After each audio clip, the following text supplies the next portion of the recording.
I'm coming to you, Brother JT. It's not often that I actually make a video response to the videos that you have actually placed up and put up for yourself, trying to help other people out with understanding, to help them with the knowledge of truth and the knowledge of salvation. But I just got finished looking at your video series about stocking up and storing up, and so I just thought I'd come in and add a set-apart pastor's perspective into this account right here, and give knowledge and wisdom of the scripture, because you did so good at covering all the bases. So I want to say something here to try to maybe give the people a little bit further to go in this understanding right here, because I know that the churches out there are so jacked up that they're not teaching the people anything. And I know that we have had a system of religion presented to us that has tried to make us believe that it is the actual faith, when it's a religion that is not even written about in this book right here we call the Bible. But, you know, many times churches have persuaded the people to stay away from certain subjects, and they tout and use the word legalism. And of course, when you're using terms that people are not familiar with, you know, usually these statements, these words are used in a negative and derogatory way to keep people from doing the things that they should be doing from the very beginning anyway. Back here, I got a new poster up right here, and it says, look what it says, commandment keeper. 99% of the people who actually attend what you call any type of flavor of Christian church don't even keep the commandments. And to prove that point, go to the 4th commandment and read what it says over in Exodus chapter 20, verses 8 through 11. It talks about the Sabbath day. It doesn't talk about Sunday. And nowhere in this book does it show us that his 4th commandment was repealed and changed. As I was saying, you know, before my Bible actually hit the keyboard and disconnected the video, you know, the 99% of the people in America assume that they keep the commandments. Even the pastors, the preachers and teachers out there are not teaching the people to keep the commandments. I mean, you grow up in a religion and the faith of Christianity, you have to understand that Christians see things differently, and they're taught things differently than those of us who are in the faith of the Hebrew Israelites, which Abraham, Isaac, Jacob, Moses, David, Jesus, Peter, and Paul, they all were. They were descendants of the 12 tribes of Israel.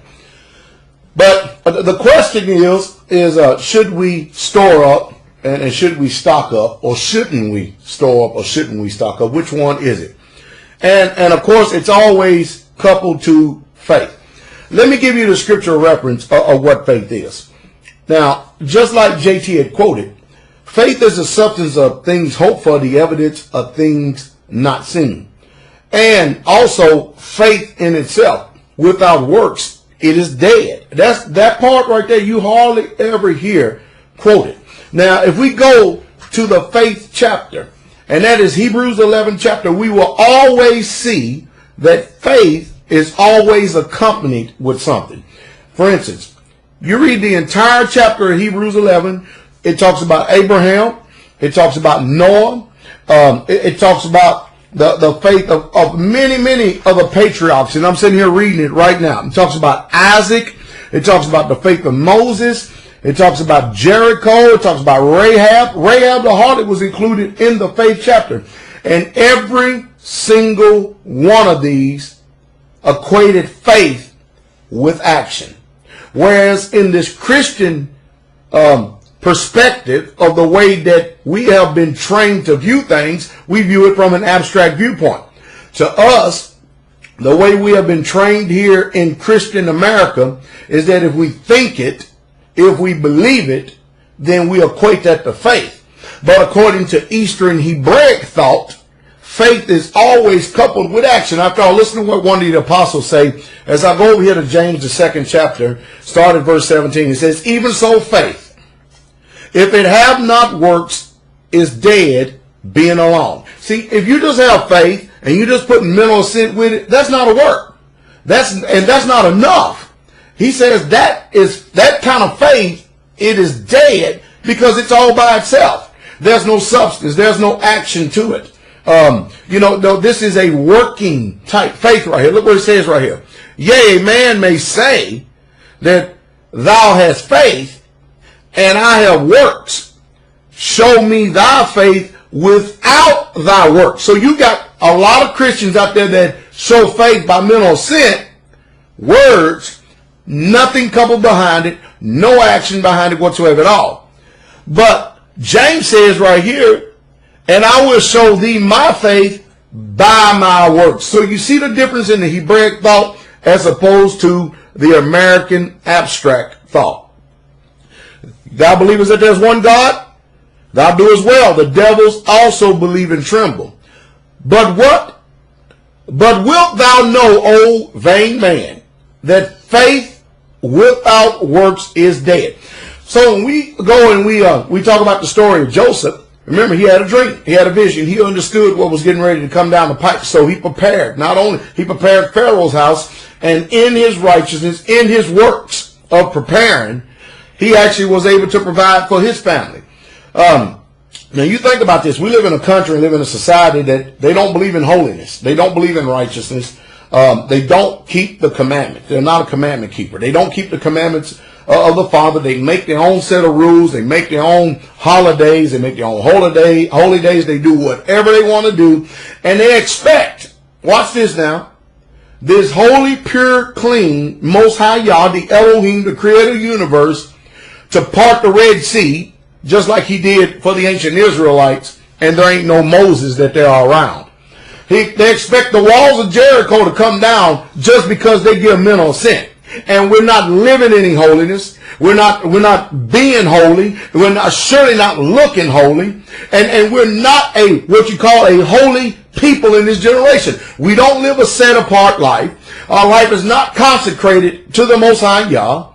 We don't pray, we don't fast, we don't study, we don't read our word, and I'll go back to it again. We don't keep his commandments, because Ecclesiastes 12:13 says, "For let us hear the conclusion of the whole matter. Fear Yah and keep his commandments is the whole duty of man." Jesus said in John 14:15, "If you love me, then you will keep my commandments." The bride of 1 John says, "He that says that he know me, and yet he does not keep my commandments, he is a liar, and the truth is not in him." So the majority of people who have this mental assent, this mental equation of what they call faith, is actually not in the faith whatsoever at all. And so if your faith, if you are able to see what's getting ready to take place, if you hear and you ignore the warning, and you see all these things, and yet you're not preparing your house, will faith save you? Well, the answer is no. Not just a mental assent faith, but a faith according to Hebraic thought that always equates faith with action that will save you, because you know why? You were obedient to the Spirit that actually gave you direction. Remember, the angel of the Most High is encamped around about them that fear him. And let's go back to it again. Let us hear the conclusion of the whole matter. Fear Yah, keep his commandments. It's the whole duty of man. We have this abstract mental assent viewpoint here in so-called quote-unquote Christian America, that faith is nothing more than just a thought, and there are no works. And that's the reason why people continually keep juggling conceptions, because they really don't know what faith is. But yet when you go to Hebrews, the 11th chapter, you will see Abraham had works with his faith, because that is the Hebraic Eastern thought. That's how our Eastern ancient ancestors thought. When you go look at Noah, there was work. Can Noah just say, okay, I believe that the Most High has come. I believe that the rain is going to come down, and yet not build an ark? No, his faith showed you that he believed. Abraham's faith showed you when he went out looking for a city. He showed you. Rahab's faith showed you that she believed when she prepared the way for the messengers. And she was received. And not only that, because of her actions, she was equated into the chapter. So when we're dealing with Christian apologetics, people who use play on words to strip faith away from you by saying, hey, you're legalist, that's your legalism, you're into legalism and stuff. All this is just an attack of the enemy to get you to not take proper faith, which is proper action. So faith without works is dead. And the majority of the Christian faith religion is dead faith, because it does not produce any works. Sure, I know, not by works of righteousness which we have done, but according to his mercy, he saved us. That's right. It was all according to what he done. But after conversion, after we get saved and stuff that pertains to salvation, we better work out our salvation. And we better do it with fear and with trembling. That's what the book says. And so what we need is proper order, proper perspective. And the reason why the people can't understand this type of faith today is because they're taught another religion. So coming from a set apart Hebrew teacher, Pastor Dow, Jeremiah 3:15, and I will give you pastors according to my heart, which shall feed you with knowledge and understanding. Today, people don't really truly have pastors. They really truly don't have pastors out there. What they have is they have people who take their money, who have people who put on a show for them and stuff, but they really truly are not watching for the souls of y'all's people. Very good video, very timely video, and thank you for the opportunity, Brother JT, for allowing me to come in here and add what I would say, as the rest of the world would say, my 2 cents worth. And before I let you go, I'm so sorry, but let me add this in here. I think it would be good if I would read it, because I know a lot of people are just simply not going to go back and actually read, become proactive and read Hebrews 11 chapter. But I wanted to read what it says in Hebrews 11 verse 7. It says, by faith Noah, being warned of Yah of things not seen as yet, moved with fear, prepared an ark to the saving of his house, by which he condemned the world and became heirs of the righteousness which is by faith. So yes, you should store food. Yes, you should prepare yourself. And yes, you get some guns, you get some ammo, you do anything, whatever it takes, by any means necessary to preserve and to protect you and your house. Move with fear and prepare. That is what real, true faith is. You have it right there in the book. You're not going to find the faith that these Christians speak in this book, because this is a Hebraic book. The history of this book of the Hebrews span some 4,000 years. The history of the Greek influence on this book right here only spans 99 years. I hope that I've been able to help you some way, somehow. Hallelujah. Shalom.